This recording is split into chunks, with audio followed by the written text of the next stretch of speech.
Saludos. En el devocional de hoy vamos a estar analizando una frase que aparece en este versículo en 2 de Timoteo 2:13. Encontramos en este pasaje una de las palabras que para muchos representa una de estas grandes promesas que hay en la Biblia. Vamos a ver los versículos del 11 al 13 para ver en un mejor detalle de qué nos habla Pablo. La palabra fiel es esta, que si morimos con Él, también viviremos con Él. Y si perseveramos, también reinaremos con Él. Si lo negamos, Él también nos negará. Y si somos infieles, Él permanece fiel, pues no puede negarse a sí mismo. Así el tema de hoy se trata de, si somos infieles, Dios permanece fiel. De manera equivocada se puede entender que no importa cuán infieles podamos llegar a ser, nuestro Dios siempre permanece fiel. Su amor es absolutamente incondicional y por lo tanto no importa lo que hagamos o dejemos de hacer. Él continúa bendiciéndonos y cuidándonos en esencia, como lo haría el más fiel de padre a todos sus hijos. Pero, ¿a qué tipo de fidelidad se está refiriendo el versículo 13? ¿Será una fidelidad de darnos cualquier cosa a pesar de que nosotros no seamos firmes a Él o incluso le pudiéramos negar? Pues el versículo dice esto: si somos infieles. El término original griego usado para infieles aquí tiene un significado de ser incrédulos. Fíjate en esto, incrédulos. Esto creo que claramente ya cambia el sentido y el enfoque del versículo. Observar esta afirmación de manera aislada puede llevarnos a concluir que, en efecto, esto es una hermosa promesa. Sin embargo, cuando leemos el texto dentro de su contexto, nos damos cuenta de que en realidad no se trata de una promesa, sino más bien de una solemne advertencia. ¿Y cuál es el contexto del pasaje? Pues vamos a ver, Pablo está alentando a su hijo en la fe, es decir, a Timoteo, a que siga adelante haciendo la obra del ministerio a pesar de todas las dificultades que seguramente se encontrarán en el camino. Él le recuerda 4 cosas: que servimos a un Dios, a un Mesías victorioso que murió y resucitó. Versículo 8. Que el mundo puede perseguir a los cristianos, pero no puede detener el avance del Evangelio. Versículo 9. Pablo estaba en la cárcel, pero la palabra de Dios no está presa. Que Dios ha decretado salvar a los escogidos por medio de la predicación del Evangelio. Versículo 10. Que Él es fiel a sus promesas, lo mismo que a sus advertencias, versículos 11 al 13. En ese contexto que aparece la declaración que estamos viendo hoy aquí en este video, nuestro Dios es fiel a su palabra porque Él no puede negarse a sí mismo. Por lo tanto, podemos estar seguros de que si somos muertos con Cristo, también vamos a vivir con Él.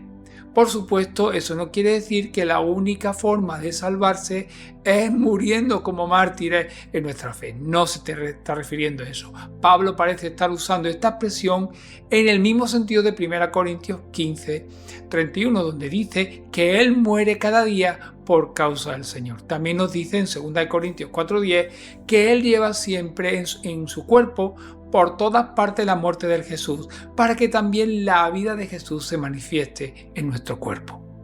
El llamado de Cristo a los suyos es un llamado a la muerte, pero a la muerte del yo y de nuestra seguridad, porque es un llamado a seguirlo a Él. Todo aquel que de verdad va camino al cielo debe transitar por la misma senda que Él transitó, y ese camino, antes de llegar a la gloria, primero pasa por la cruz. Esto nos recuerda las palabras de Jesús en Lucas 9:23. Niéguese a sí mismo, tome su cruz cada día y sígame. Cuando Jesús dijo estas palabras, todos sabían a qué se refería. En el mundo romano, antes de que un hombre muriera en una cruz, tenía que llevar la cruz, o al menos la viga horizontal de la cruz, al lugar de su ejecución. Pues cuando los romanos crucificaban a un criminal, no solo lo colgaban en una cruz, primero colgaban una cruz en él. Llevar una cruz simplemente, o siempre, va a redundar en una muerte de cruz, obviamente. Nadie llevaba una cruz por diversión. Todos los primeros oyentes de Jesús no necesitaban una explicación de qué se trataba la cruz. Sabían que era un instrumento implacable de tortura, de muerte, y no solamente eso, sino de humillación. Si alguien tomaba su cruz, ya nunca regresaba. Era un viaje solamente de ida. Aquí Jesús dice que aquellos que lo siguen deben tomar su cruz voluntariamente. Esto no es para sugerir que podemos elegir nuestra forma de morir, sino más bien que tenemos una muerte viva como seguidores de Cristo. Pero como las circunstancias no elegidas entran en la vida, elegimos nosotros soportarla como una forma de morir diariamente para la gloria de Jesús. Es un cambio de perspectiva total, así como un cambio de enfoque. A esto también alude Pablo en la primera parte del versículo 12, al decir que si perseveramos también reinaremos con él.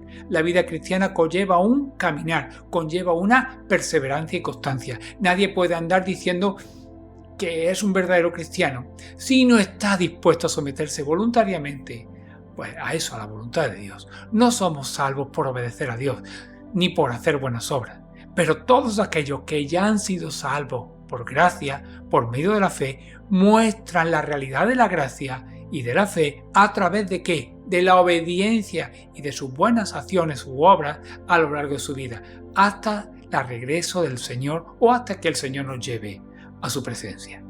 ¿Crees que se trata con esto más bien de una promesa o de una advertencia?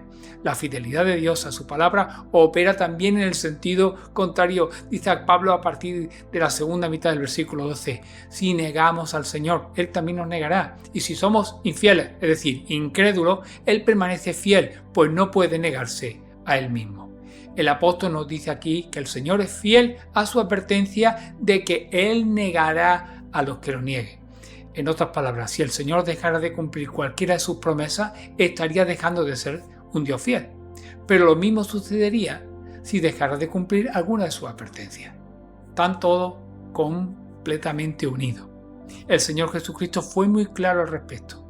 Vemos esto en Mateo 10 del 32 al 33. Por lo tanto, todo el que me confiese delante de los hombres, yo también lo confesaré delante de mi Padre que está en los cielos. Pero cualquiera que me niegue delante de los hombres, yo también lo confesaré. No, lo negaré delante de mi Padre que está en los cielos. El Señor es fiel en cumplir sus promesas. Al morir con Él, viviremos con Él. Al perseverar, reinaremos. Del mismo modo, Él es fiel en cumplir sus advertencias igual que sus promesas. Si lo negamos, Él también nos negará, pues Él no se negará a sí mismo.